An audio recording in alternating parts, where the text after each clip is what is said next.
Welcome back to today's Explainer. We're pulling back the curtain on the actual business mechanics behind modern football transfers. You've seen the headlines and the sheer insanity of the numbers being thrown around in the current window. But beneath all that noise, sporting directors are quietly deploying some incredibly complex strategies to actually get these deals over the line. And today, we're zeroing in on a specific mechanic making a massive, shocking return to the market. I'm talking about the modern swap deal.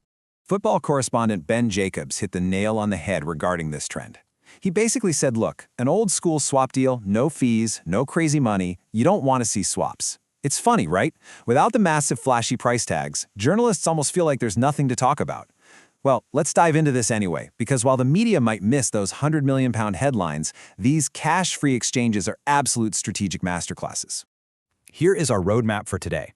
We're going to start with the rare swap, break down an actual trade, and then look at the cross-market discount, bridging the valuation gap, and finally, the conditional loan. Buckle up, because by the end of this explainer, you are going to see the transfer market in a completely different light. All right, part one, the rare swap, when cash isn't king. So how does this actually work? It all boils down to a fascinating core concept, paper valuation versus player utility. Think of it like a giant puzzle. In a modern swap, a club might actually trade away a player who looks a lot more valuable on the financial spreadsheets in exchange for a guy whose paper valuation is technically lower. Now, you might be wondering, why on earth would any club take a financial hit on paper like that? The answer is pure utility. Sometimes grabbing that exact specific missing piece for your starting 11 is just worth way more than what the accounting books say. Which brings us to part two, breaking down the trade, specifically Brennan Johnson versus Dwight McNeil. Let's look at this incredible, almost NBA-style dynamic currently playing out. On one side, you have Brennan Johnson. He was a club record signing for Crystal Palace, but let's be honest, it just hasn't worked out. Add in new signings like Jorgen Strand-Larsen, and Johnson is basically squeezed out. On the flip side, you've got Dwight McNeil. Remember back in January? He was literally minutes away from leaving Everton for Palace, but a disastrous paperwork issue completely collapsed the deal. The player was absolutely devastated. And this right here brilliantly illustrates the magic win-win of a modern swap. Palace finally fixes that paperwork nightmare to get the exact guy they've desperately wanted. Everton, meanwhile, ships out McNeil and gets Johnson, a player whose paper valuation is technically higher. Everton gets what they feel is immense value, and Palace gets their perfect tactical fit without spending a dime of new cash. Moving right along to part three, the cross-market discount, featuring Cristian Romero's imminent exit. Now let's talk about international sales, because the math here is honestly glaring. If you're doing business purely within the Premier League, the benchmark fee for a top defender, guys like Maxence Lacroix or Jared Branthwaite, sits firmly around £52 million. But then you look at Cristian Romero. He's a literal World Cup winner with 3 full years left on his Spurs contract, yet he is commanding a fee of roughly €40 million, which is about £35 million, from clubs like Napoli and Atletico Madrid. Wait, what? He has way more time on his contract, but costs significantly less than the domestic standard? So why does this massive non-Premier League discount exist? Well, it's basically a perfect storm. First off, you're dealing with budgets completely outside the hyperinflated Premier League bubble. Second, player power. Romero literally went on the record a year ago stating he wanted to move to La Liga. He even previously agreed to a deal with Napoli, but turned down the personal terms just to hold out for Spain. And finally, the exit mutually suits everybody. Tottenham knows they absolutely have to accept a lower fee because the international market simply won't pay the English premium.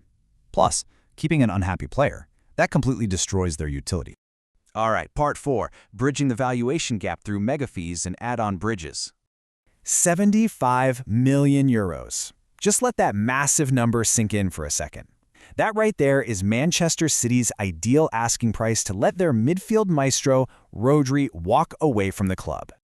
But Barcelona, the main club trying to sign him, there is no way they are just going to hand over €75 million in cold hard cash up front. They just can't. Instead, they use a highly structured mechanic. Step 1, they prepare a base offer of around €65 million. Step 2, they attach a bunch of performance-based add-ons to the deal to cover that €10 million difference. And step 3, they verbally close that valuation gulf. So the crucial takeaway here is that by using these strategic add-ons, a club like Barcelona can bridge a massive financial gap. They satisfy City's overall valuation on paper while totally protecting their own immediate cash flow. And City goes for it because Rodri wants the move and they desperately need to reinvest that money. And oh boy, will they need to reinvest. Because if City enters the market to replace Rodri, this is the financial landscape they are stepping into. We are talking pure, unadulterated mega fees. If City wants a player like Boadi from Lille, the demand is £100 million. Looking domestically, Elliot Anderson just moved for £116 million. And if they try to pry Enzo Fernandez away from Chelsea, a player their manager Enzo Maresca really appreciates, Chelsea's asking price is a staggering £120 million. When you see numbers like that, it completely contextualizes why clubs are suddenly looking back at those cash-free NBA-style swap deals we started the show with. Swaps bypass this financial madness entirely. Finally, Part 5, the conditional loan, and João Palhinha's highly complex journey. Palhinha's recent timeline is the perfect example of how insanely fast a player's utility can change in modern football. From day one of his initial loan, the guy had a lightning-fast start. He was incredibly important under Roberto De Zerbi, literally helping keep the team up. But flash forward to mid-season. New midfield signings like Matheus Fernandes and Sandro Tonali arrive, and just like that, Palhinha is a casualty of squad rotation. He's benched. Now, after returning to Bayern Munich, Aston Villa has actually advanced as the front-runners to secure his services, beating out Newcastle. But here's the catch. Rather than paying a massive upfront fee for a player whose momentum clearly stalled, Aston Villa is taking a very different approach. They are actively exploring a loan formula that features a conditional clause or a buy option, completely bypassing an immediate permanent transfer. The player is open to it, and for the club, it acts as the ultimate safety net. Think about it. If he regains that day one form, Villa triggers the clause and keeps him. If he doesn't, they just send him back. They aren't tied to a massive financial mistake. It is strategic risk management at its absolute finest, heavily contrasting the permanent risk of those £100 million mega deals. So we have really seen it all today, from Everton and Palace using a brilliant zero-cash swap to fix their tactical puzzles, all the way to the undeniable market-breaking power of the £100 million mega fee. Which brings us to this final thought. Will modern football eventually abandon cash altogether in favor of complex conditional loans and NBA-style trades, or will the mega fee always rule the market? It's a fascinating tug-of-war, and knowing these mechanics will completely change how you view every single transfer headline from now on. Thank you so much for hanging out and diving deep into the market with me on today's Explainer. Keep your eyes on those deals, and I'll see you next time.